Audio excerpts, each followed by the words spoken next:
Welcome to Down and Dirty. Today we're going to install a Banks Engineering Derringer Pedal Master and iGauge setup on a 2021 Jeep diesel.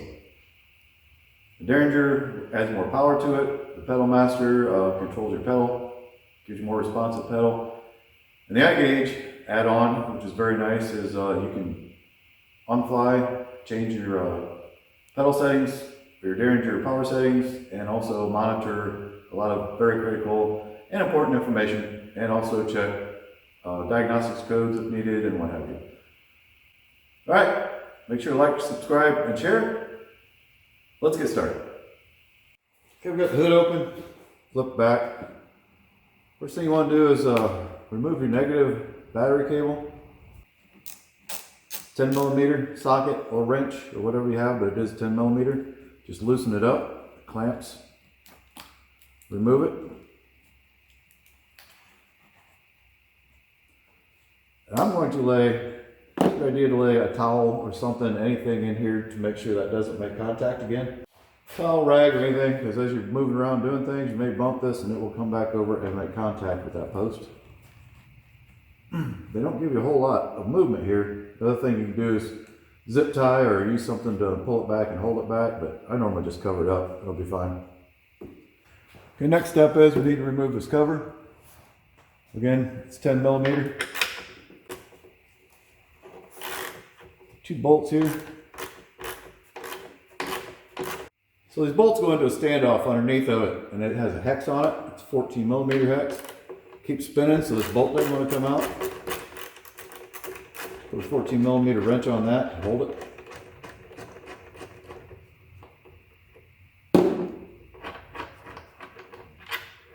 Another bolt. Another one on this side here by the oil filler.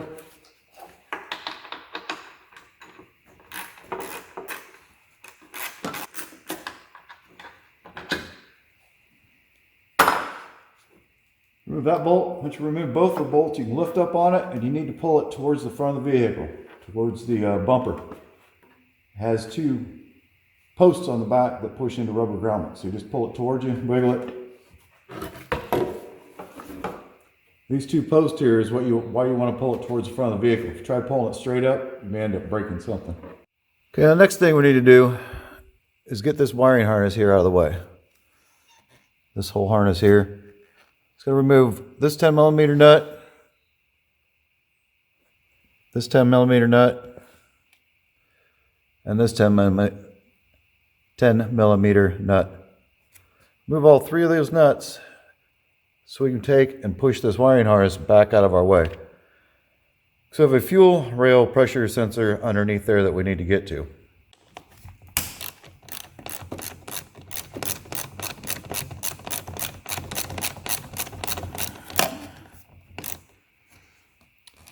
And again, this is it's a stud. It's like the one I had under the engine cover. The whole thing's wanting to come out. I don't know if I can get a wrench behind there, but I'm going to have to try. Okay, so can't get a wrench behind there. We're going to have to take the whole stud and everything out together. So just taking the nut off. Can't get to it back there. This one here off the firewall. That one over there is kind of in a bind. We're going to get these off and get to where we can free it up. It'd be nice if that nut came off that stud, but it doesn't want to. Let's take that off. This one you have somewhat of an extension. I just always like using this one. It's actually the handle, extension all in one.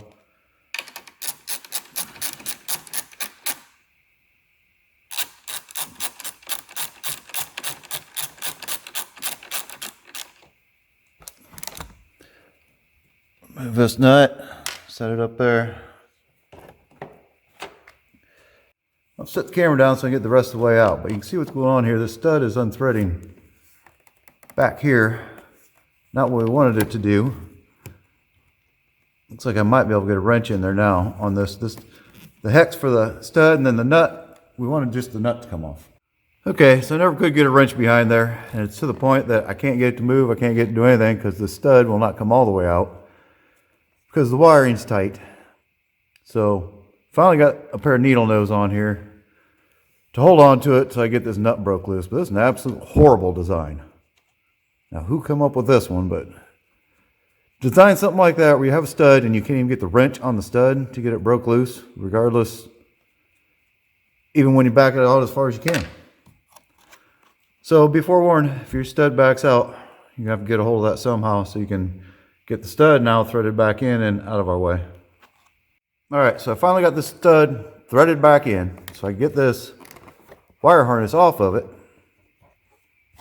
and tighten that back up. Pull our wire harness up off of this stud right here where it was. And now we got everything off the studs they were mounted on. We can push that back out of the way. What we're after is this brown connector right here.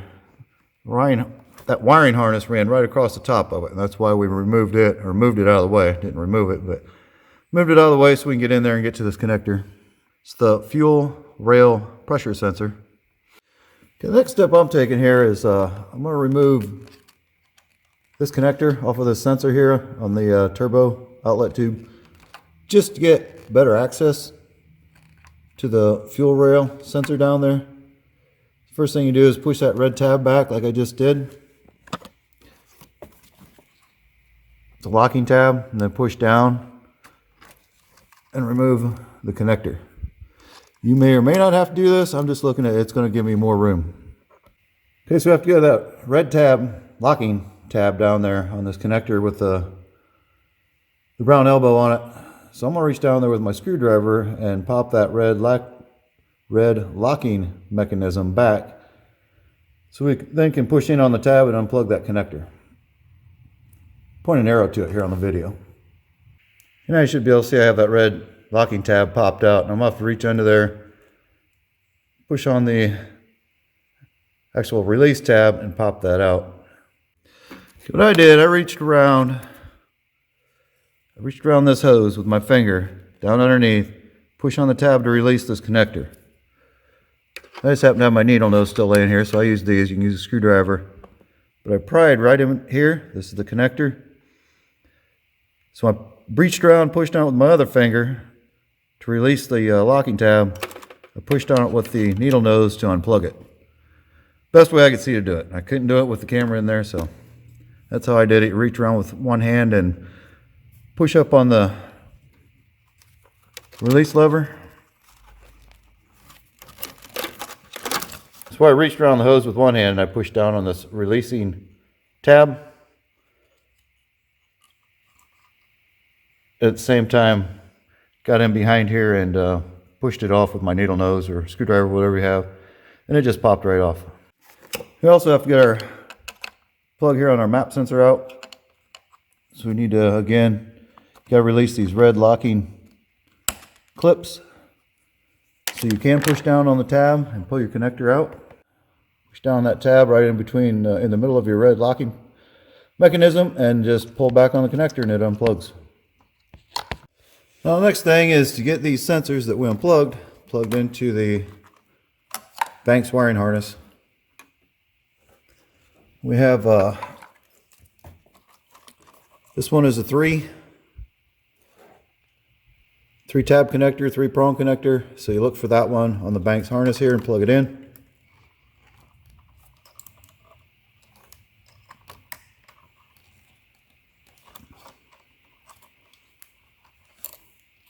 Then push your lock.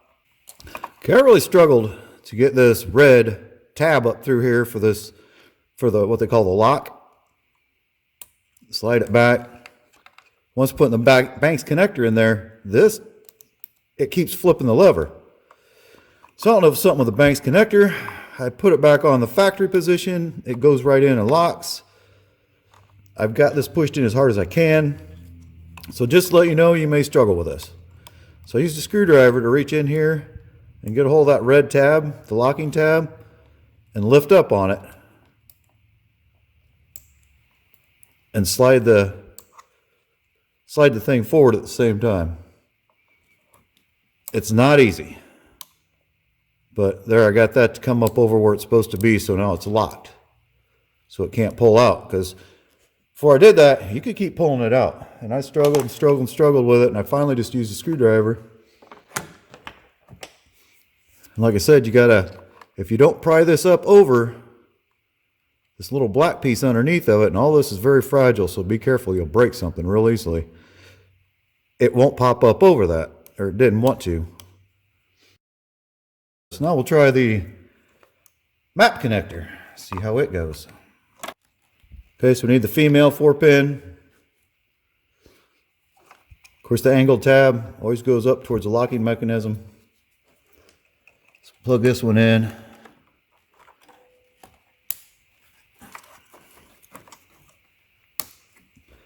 And that one worked perfect. I don't know what it is with that other connector.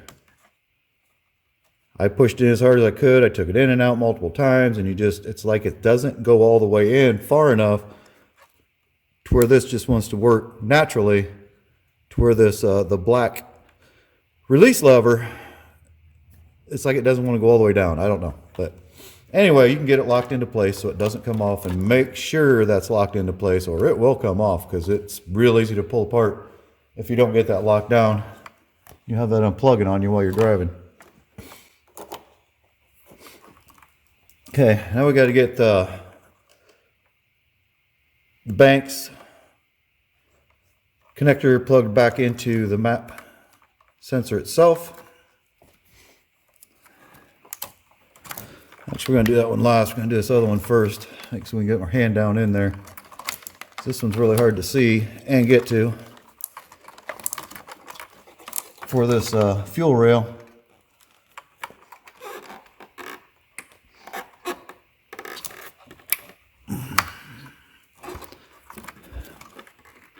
And again, push on them until they click.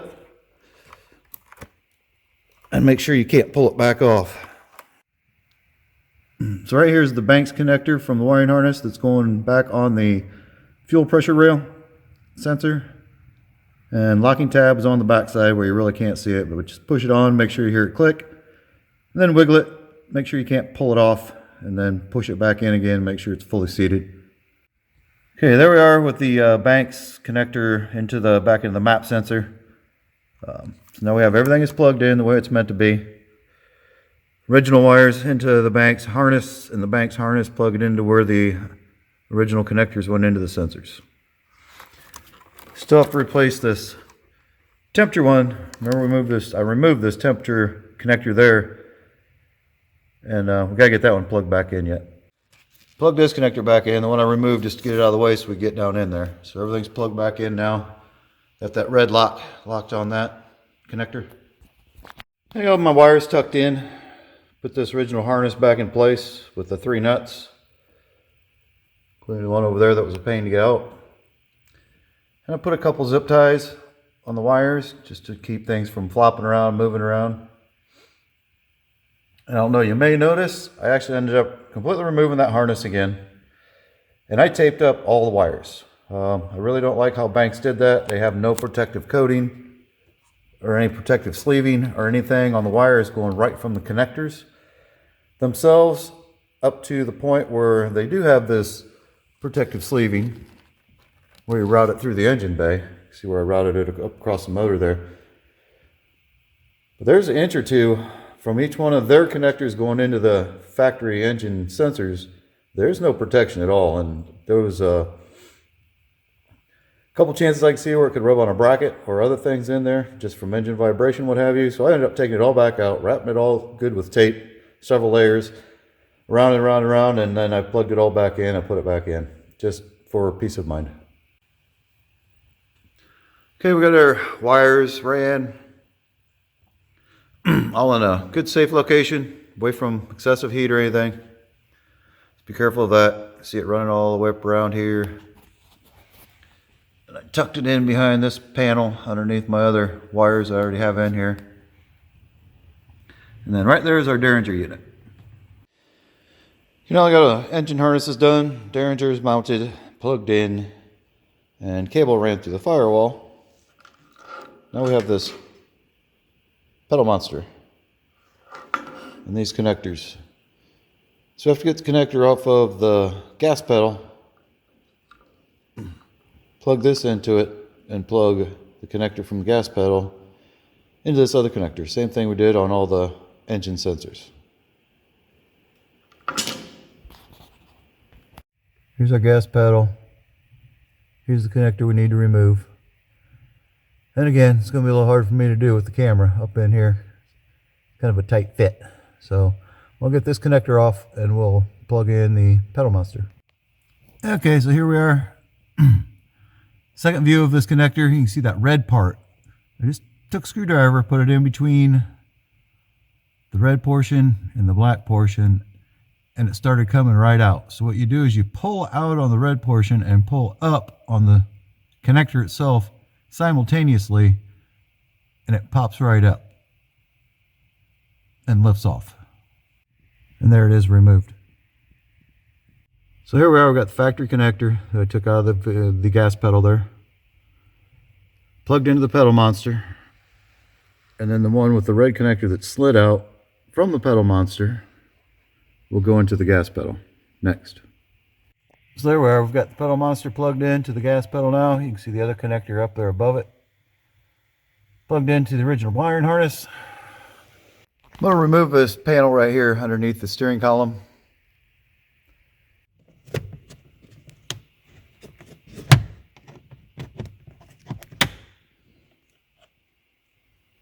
This panel tool up in here and pop that out. Work your way down.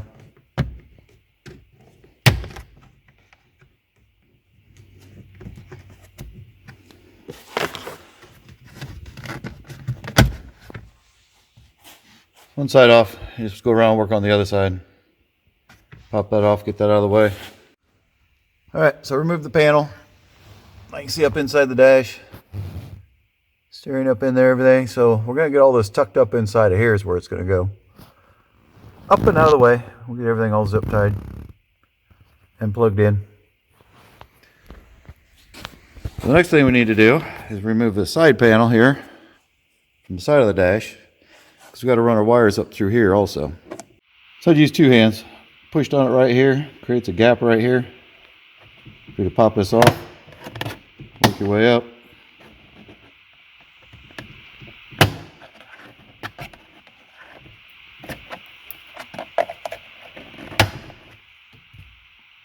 And then it all just comes right off.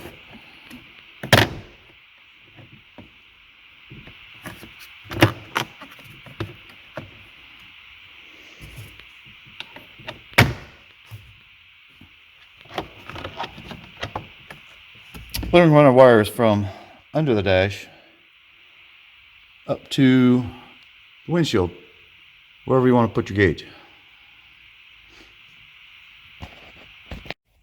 So next we have to remove our A-pillar. So you pop these covers off. Normally this is just a cover here, but that's for my Falcon shocks. So you pop this off, and up inside of here is a 10mm bolt. Down on the bottom is going to be the same. So pop that cover off and a 10mm bolt. We take both those bolts out, and this whole handle assembly comes off so we can get our wires ran up inside of here.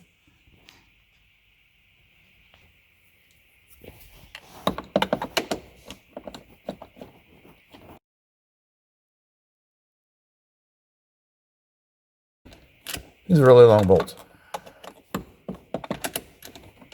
I think you've gone long enough. You haven't. It still hasn't fallen out. So it takes a bit of time. And there it is. You want to do the same with the top. I have to be careful up here because I have wires. I already ran through this for my Falcon shocks. So once you get both your bolts loosened up, the one just drops right out. This one won't because I have wires in the way, so I had to be careful. Set the phone down and carefully pull that out, or back that out and pull on the handle at the same time. So once you get your bolts out, then you just pull on the handle and it'll come down. Actually, I'm going to have to remove the speaker cover also. You can just use your trim tool, work your way around it, carefully pop it out.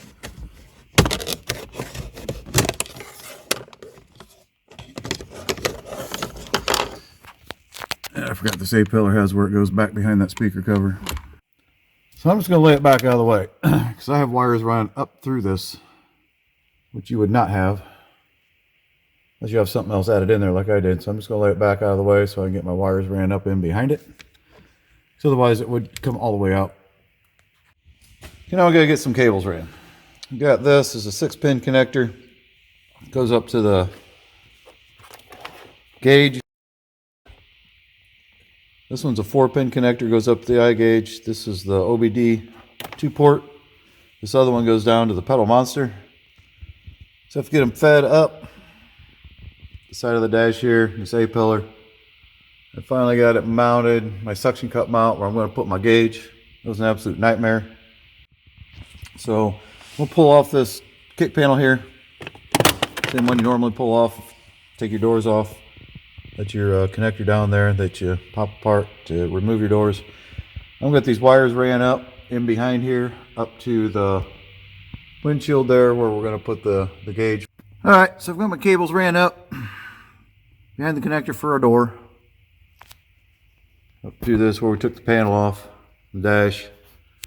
Tucked them up behind this piece here. I managed to get that A-pillar cover flipped up out of the way. I couldn't get working here and it was everything's in my way. So anyway, I got that flipped up out of the way. See our wires sticking out. Okay, so here we are with our gauge mounted. The wires plugged in, tucked them back in there best I could. At least they are a flat wire, so that does help. The A-pillar cover just sitting back up in place, and we'll get the bolts back in this. Get this tightened up. Their speaker cover put back on. Put the A-pillar back on. Side dash covers back on. Kick panel covers back in. I ran the wires from the gauge and the one from Derringer under the dash up through this hole with the pedal master. So we plug everything in. Then I'm going to coil up and zip tie and get everything nice and neat packed up in there. And then the installation will be done. And set it up. So you have the dashes all back together. All the wires tucked away, everything's looking good. Last thing to do is plug it in. Got our OBD port there.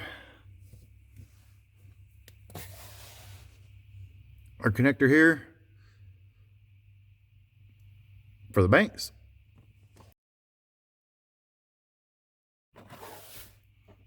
And just plug it on to the OBDII port. And it's all ready to go. I'm going to do ignition on here.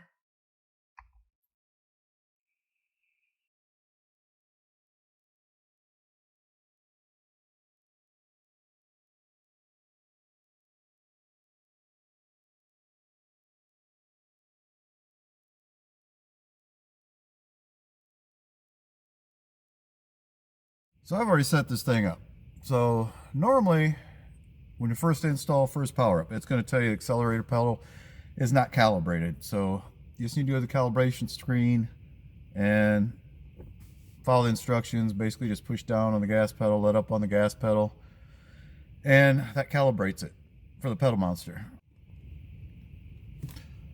Now here's your menu, which has a ton of stuff in it, and it took me a long time actually to figure out my way through all this, just because there's so much stuff in here. But I think go to settings. I think that's enter. Nope, that's exit. So we're at settings. That's enter.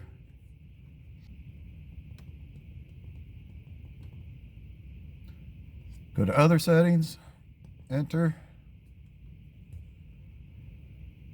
and then shutdown type. This is what got me.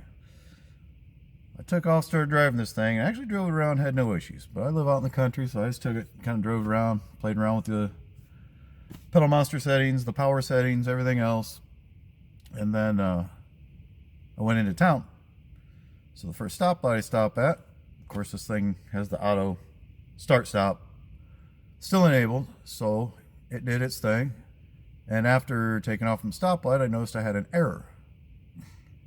I don't remember exactly what it said for sure. I didn't get a screenshot of it. Actually, I did get a screenshot of it. See if I can find that. And I'll put it in part of the video if I can't find it. But anyway, what it came down to was the setting. See this one here that's scrolling right now? shutdown type hybrid start-stop engine. That was not selected. So we went in here, it had standard from the factory. So you'll get an error every time it does start-stop if you leave it enabled, and just a word of warning. So all you gotta do is go do this, select hybrid start-stop, enter, and you're done. And you won't get an error. That's just one of the things I ran into. And then other than that, gauge layout, there's a lot of options. And I wanted to know exhaust gas temperature, which you typically want to know on a turbo vehicle that you tune.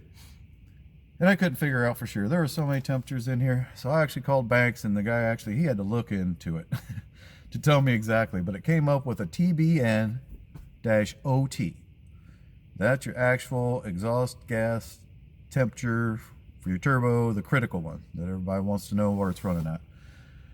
So then I've got boost and RPM. Actually, that RPM was up there from factory default also. May put something else up there. I haven't played around with it too much yet. But where I've been running it, I'm on sport. See the lowest tick on sport, because if you scroll up, that is making the pedal more sensitive as you go up. So I run on the lowest mark on sport, where I like it. On road, actually went wheeling with it there and found that's not a good place to have it. For wheeling, it's too sensitive. You get into rocks. I was doing some rock crawling, and when you bump up and down onto rocks, your foot bounces on the pedal, and yeah, that wasn't a good place to have it. It needs to be turned down when you're doing crawling. As far as the Derringer's power, you got a 1 through 3, or 1 through 6, I'm sorry. I've been running it on 3 for a little while now, just as some testing. I'm going to go to 6 here pretty soon. But they claim you will get better gas mileage with this installed. And running on 3, I am getting better mileage than I was before I installed it. Seems to be about 1.5 miles a gallon, at least. That's why I've been running it for a while, just to, you know, my same commutes, running start stop the same way, doing everything exactly the same way. So I'm going to put it up on 6 and see what it does, and start running it there for a while. I am running 37-inch tires with stock gearing yet. Okay, that concludes this video of installing the Banks, Power, Derringer, Peddle Monster, and iDash. Very impressed with it so far. Just want to did some runs with it, and I really like it. This is very nice setup. Yeah, you put that thing on 6 for the power mode, and it really gets up and goes. It spins tires like nothing, so it's a lot of fun. And again, this is a new Rubicon diesel here, and I have 37s on it. We are still running the stock gears. I haven't re-geared it, so it did get a little doggy once I put the 37s on it. Like a lot of people say, you can run it with stock gearing, but I have thought about going to the 410s. Not sure now. We'll see how it goes. I may still go to the 410s anyway, but this is a very impressive setup. Really like it. A little bit of trouble navigating my way through the menus of the iDash. It's just a little bit of learning, I guess. I had to call them a couple times for a couple different issues. One thing I will say right off, if you install this on your Jeep and you are running the start-stop system, you have to navigate down and set it for start-stop on. It does not come that way as a default. So you have to go set that. If you don't, the first time you stop at a stoplight and it shuts off, comes back on, you're going to come up with an error for the Derringer. So that's one of the things I learned right off, and still learning as we go along, but so far I'd say it's a lot of fun. One thing I will say is the suction cup mount that I bought as an option, I'm not real impressed with. I made it work out, but it'd be a lot nicer if the design had a ball in the mount, kind of like a ram mount type ball. It would make it a lot easier, especially on the windshield of a Jeep. It's pretty much flat. You don't have a lot of area to put something. It's not going to be in your way. I would really like to see a ball in that part of the mounting of the iDash for the suction cup, if you buy that. One other thing is the cable that comes with it, which I guess you call it the data cable, that goes to the iDash from the Peddle Monster, is too short. The other cable that plugs into your OBDII port is plenty long, and that other cable should be the same length. Because I really would like more options on where to mount this iDash, but you're limited on the length of that cable. That cable really needed to be longer. That would be very helpful as well. But other than that, it's a great system. Really like it. Very impressed. I highly recommend it. All right, thank you for watching.